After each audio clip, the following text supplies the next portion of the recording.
वज़ीर-ए-आज़म की ज़ेर सदारत कौमी सलामती कमेटी का अहम तरीन इजलास, अस्करी और सिविल क़यादत शिरकत करेगी। इजलास में फील्ड मार्शल आसिम मुनीर अपना हालिया दौरा अमरीका पर शुरका को एतमाद मिलेंगे। इजलास में ईरान इसराइल अमरीका तनाज़े पर तफसीली मुशावरत होगी। ईरान की हिमायत और दीगर अहम अमूर पर बड़े फैसलों का इम्कान।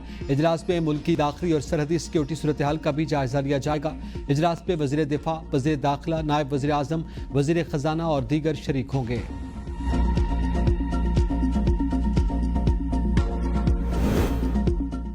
वज़ीर-ए-आज़म शहबाज शरीफ का ईरानी सदर से टेलीफोनिक रब्ता, अमरीकी हमले की मज़म्मत। कहा, अमरीकी हमले इसराइली जारियत के तसलसल में हुए हमले IAEA और आलमी क़वानीन की खिलाफ वर्जी, मामले के हल के लिए सफारती रास्ता इख्तियार किया जाए।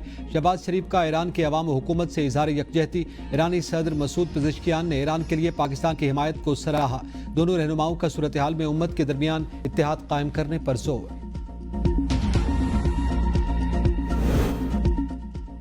अमरीकी हमलों के बाद अमरीकी सदर में निज़ाम हुकूमत की तब्दीली की धमकी। सदर डोनाल्ड ट्रंप ने अपने सोशल मीडिया प्लेटफॉर्म पर सवाल किया कि रजीम चेंज की इस्तिलाह का इस्तेमाल वैसे सियासी तौर पर दुरुस्त नहीं, लेकिन अगर मौजूदा ईरानी हुकूमत ईरान को अजीम बना सकती तो रजीम चेंज क्यों नहीं होना चाहिए। अमरीकी सदर ने ईरान की जौहरी तनसीबात पर किए गए अमरीकी हमले के बारे में कहा, हमने एक शानदार फौजी कामयाबी हासिल की, हमने ईरान से बम छीन लिया, अगर उन्हें मौका मिलता तो वो ये बम जरूर इस्तेमाल करते। अमरीकी सदर ट्रंप का बरतानवी वज़ीर-ए-आज़म के स्टामर से भी टेलीफोनिक राब्ता। बरतानवी वज़ीर-ए-आज़म के दफ्तर से जारी बयान के मुताबिक दोनों रहनुमाओं ने ईरान पर अमरीकी हमले और मशरिक़ वस्ता की सूरत हाल पर तबादला ख्याल किया। दोनों रहनुमाओं ने इत्तेफाक किया कि ईरान के पास जौहरी हथियार नहीं होने चाहिए।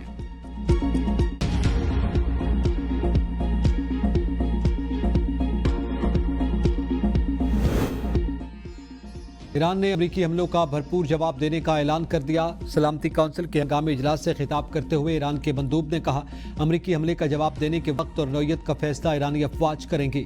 सईद एरावानी ने कहा कि अमरीका के तमाम इल्जामात बेबुनियाद हैं। अमरीका के इल्जामात सियासी मुहर्रिकात हैं, उनकी कोई कानूनी बुनियाद नहीं। ईरानी मंदूब का कहना था कि अदम फैलाव के मुआहदे को सियासी हथियार में तब्दील कर दिया गया, इसे जारहियत और गैर कानूनी इक़दाम के तौर पर इस्तेमाल किया गया।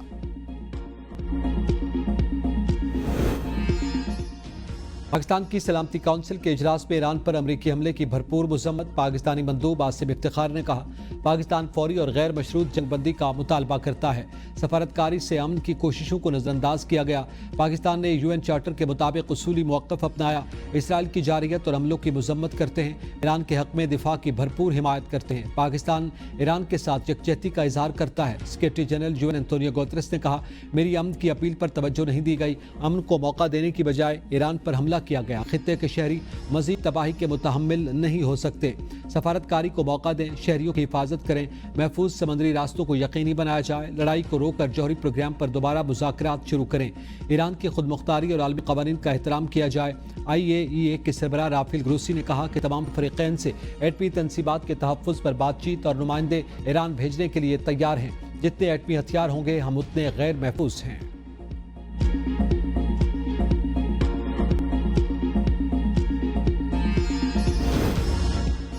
मशरिक़ वस्ता कशीदगी में कमी के लिए चीन, पाकिस्तान और रूस सफारती महाज पर सरगर्म। मशरिक़ वस्ता में फौरी और गैर मशरूत जंगबंदी के लिए अक़वाम मुत्तहिदा की सलामती काउंसिल में करारदाद पेश कर दी। सलामती काउंसिल का हंगामी इजलास ईरान की दरख्वास्त पर बुलाया गया। पाकिस्तान, चीन और रूस ने इजलास बुलाने की दरख्वास्त की हिमायत की थी। इजलास में ईरान और इसराइल जंग के बाद पैदा होने वाली सूरत हाल का जायजा लिया जाएगा। मशरिक़ वस्ता पर पेश करदा करारदाद पर वोटिंग नहीं होगी। हंगामी इजलास में करारदाद पर मुशावरत होगी।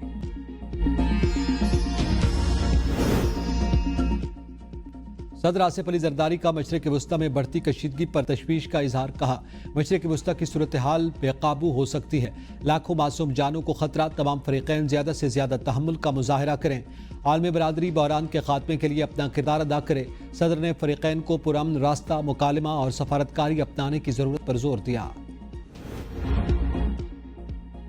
अमेरिका की सबसे बड़ी रेड लाइन ईरान का जौहरी प्रोग्राम है, जिसे तबाह कर दिया। अमेरिकी नायब सदर JD वैंस का दावा। कहा, यह इक़दाम ईरान के साथ मुज़ाकरात असर नौ शुरू करने का मौका फराहम करता है।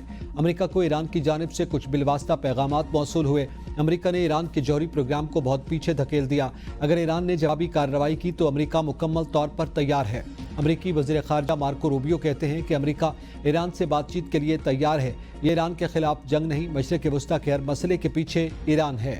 امریکہ پر کسی بھی دہشت گرد پراکسی حملے کی ذمہ داری ایران پر عائد کی جائے گی۔ امریکی وزیر دفاع پیٹ ہیگسیت نے کہا کہ امریکہ بار بار ایران کو کہتا رہا کہ جوہری ہتھیار حاصل نہیں کرنے دیں گے۔ دنیا کو امریکی صدر کی بات سننا ہوگی۔ صدر ٹرمپ امن چاہتے ہیں، ایران کو اس راستے پر چلنا ہوگا۔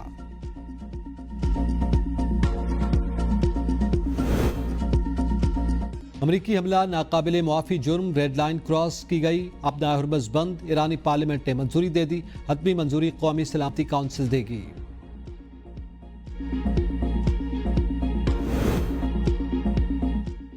امریکی طیاروں نے ایرانی وقت کے مطابق رات 2:10 پر آپریشن مڈ نائٹ ہیمر شروع کیا۔ ایران کی جوہری تنصیبات تباہ کرنے کے لیے 7B-2 طیاروں کا استعمال کیا گیا۔ طیارے بحر اوقیانوس کے اوپر سے پرواز کرتے ہوئے یورپ کی فضائی حدود میں داخل ہوئے، پھر بحیرہ روم عبور کیا، اس کے بعد اسرائیل سے ایران کی زمینی حدود میں داخل ہوئے، اردن اور عراق کی فضائی حدود سے گزر کر اپنے ہدف تک پہنچے۔ یہ پورا فضائی سفر 18 گھنٹوں پر مشتمل تھا۔ امریکی طیاروں نے انتہائی جدید چوتھی اور 5ویں نسل کے لڑاکا طیارے آگے بھیجے جو بلند پرواز اور تیز رفتار تھے۔ ان کا مقصد ایرانی ریڈار سسٹمز کو دھوکہ دینا اور دفاعی نظام کو چکمہ دینا تھا تاکہ بمبار طیارے محفوظ انداز میں اپنے ہدف پر پہنچ سکیں۔ حملے میں استعمال ہونے والا اسلحہ جدید ترین اور طاقتور نوعیت کا تھا۔ ہر بم کا وزن 13,600 کلو گرام تھا۔ تحریک انصاف کا یو ٹرن، بانی پی ٹی آئی سے ملاقات کے بغیر ہی خیبر پختونخوا کا بجٹ منظور کرنے کا فیصلہ کر لیا۔ پارٹی کی سیاسی کمیٹی نے بجٹ پیٹرن ان چیف کی ہدایت کے مطابق عارضی طور پر منظور کرنے کا کہہ دیا۔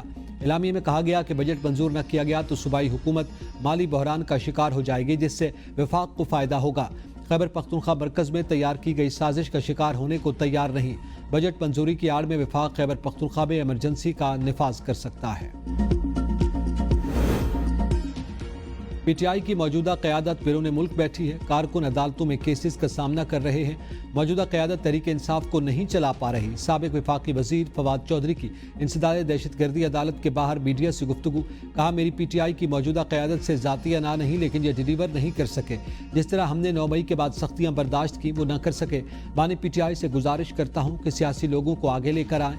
ایران کے ساتھ کھڑا ہونا ضروری ہے۔ فواد چودھری کی 9 مئی جلاؤ گھراؤ مقدمات میں عموری ضمانت میں 8 اگست تک توسیع۔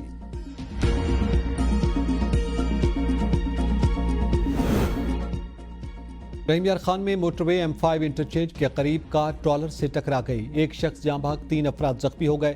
زخمیوں کو تشویشناک حالت میں شیخ زید اسپتال منتقل کر دیا گیا۔ حادثہ تیز رفتاری اور ڈرائیور کو نیند آنے کے باعث پیش آیا۔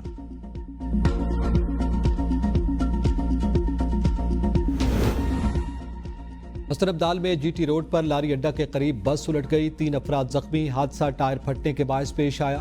زخمیوں کو THQ اسپتال حسن ابدال منتقل کر دیا گیا۔ کراچی میں بادلوں کے ڈیرے، مطلع ابرآلود، شہر کے مختلف علاقوں میں بوندا باندی، درجہ حرارت 34 سے 36 ڈگری سینٹی گریڈ تک جانے کا امکان۔ محکمہ موسمیات کے مطابق کم سے کم درجہ حرارت 29 ڈگری سینٹی گریڈ ریکارڈ کیا گیا۔